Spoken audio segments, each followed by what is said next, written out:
We're here today with Frank Reyes, former referee, and we're doing a shoot interview. Welcome, Frank. Thank you, Uh, sir. Pleasure to be here.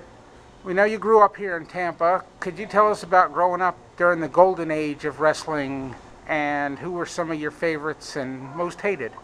Sure. Well, of course, growing up in Tampa in the 50s and 60s, wrestling was probably at its biggest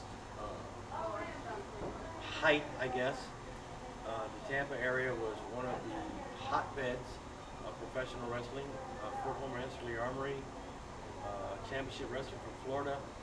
I saw some of the greats go through there. I saw Dory Funk Jr., Jack Briscoe, Harley Race, all the major Dusty Rhodes, Kevin Sullivan, Mike Graham, Eddie Graham, Hiro Matsuda, Jose Lothario, Wahoo McDaniel. I mean, the list goes on and on and on. I saw them all wrestle.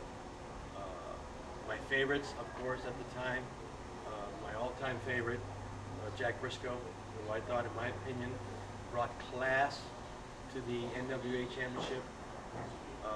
Great ring technician. And if you needed to brawl with him, he'd brawl.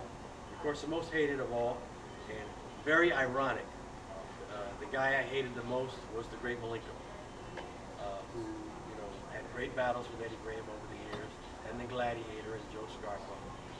He was probably at that time one of the greatest heels in professional wrestling. What I mean by heels, they're bad guys. And he wreaked havoc among all the top guys here in Tampa and throughout Florida. How old were you when you first started watching wrestling? Oh gosh, I must have been probably 7 or 8 years old. I used to go to the armory with my dad every Tuesday night without fail. There wasn't a Tuesday night that I did not miss. And as we all know, the Armory was the place to be for wrestling. Exactly.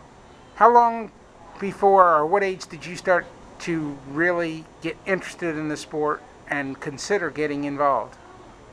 Believe it or not, I got into the sport by accident. Um, there was a fundraiser for the Boys and Girls Club in West Tampa, and a friend of mine was the director, Big B. Vern Henderson, who was, at that time, I did not know, was training to be a wrestler as well. So I went there because one of my sons was on the football team. So as I was sitting there, Vern came out of the dressing room, and he asked me would I mind refereeing, since I was a big wrestling fan and seen wrestling most of my life, would I mind being a referee? Okay, I guess. I don't know what to do. He said, well, don't worry about it. So as I'm walking to the dressing room, lo and behold, who was standing there? The guy I hated the whole time that I watched wrestling, the great Malenko. He extended his hand. I extended my hand, and he says, it's a pleasure to meet you, kid. I'm the great Malenko. So my jaw dropped to the floor. I go, yes, sir, I know who you are. I'm Frank Reyes. And so he said, come with me. So we went to the back in the dressing room, and he put me in the showers. Of course, the showers weren't on, but he put me in the shower. He said, stay here, I'll be right back. And of course, at this time, I didn't know what the heck was going on. And I heard, talking and rumbling in the back.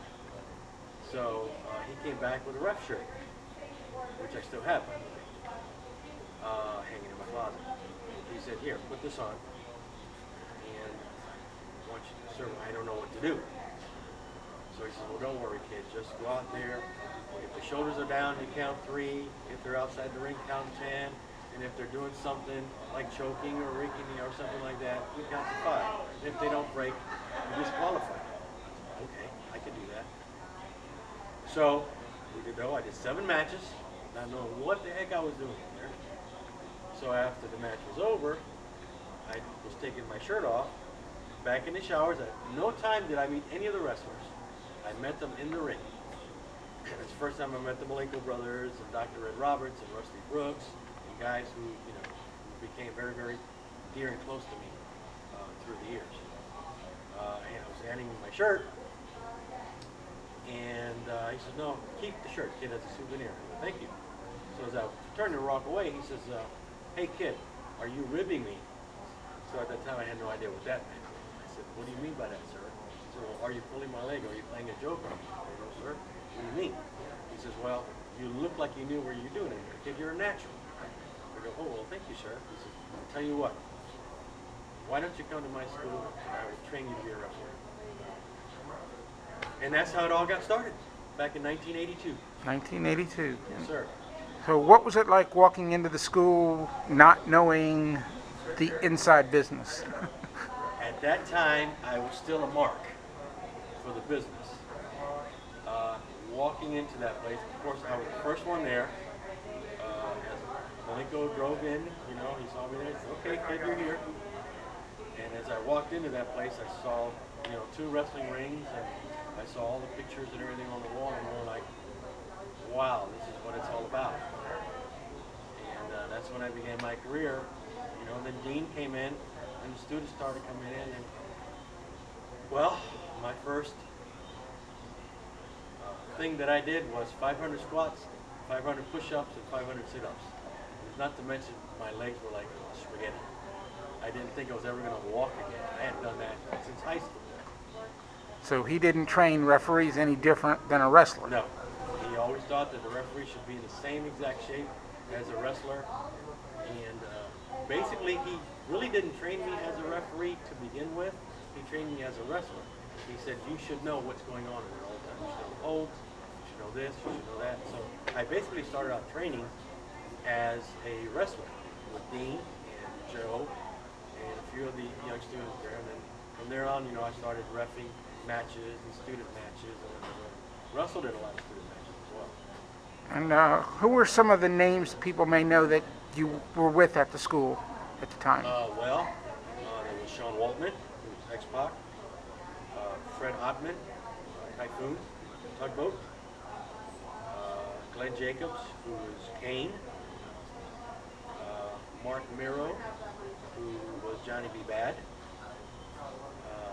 Bobby Blaze, and guys who used to come in all the time, Chris Benoit, Eddie Guerrero,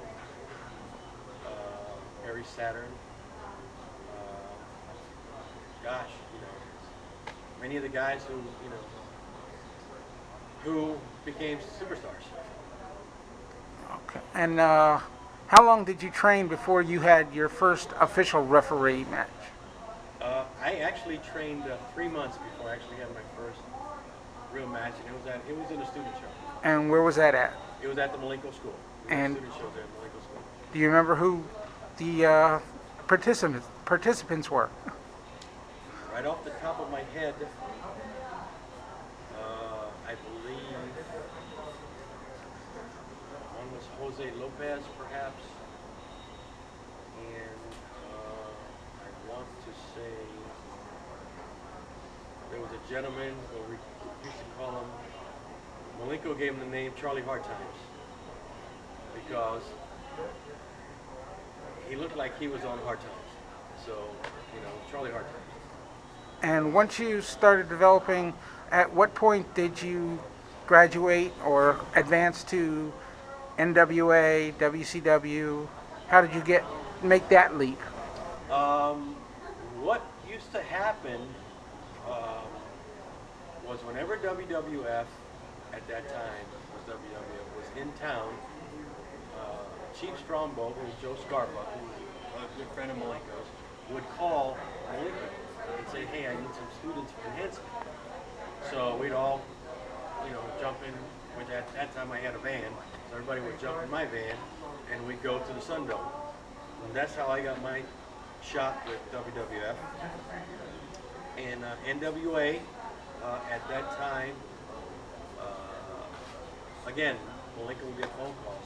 They would ask, "Do you have a ref we can use?" And yeah, he would always recommend me for all different organizations. And with WCW, again, it was one of those things. By that time, championship wrestling was already done, and I was running the sportatorium. So Blackjack Mulligan, who was an agent at that time, was doing tryouts, and they needed a ref. So someone mentioned to him, "Hey, this guy's a ref."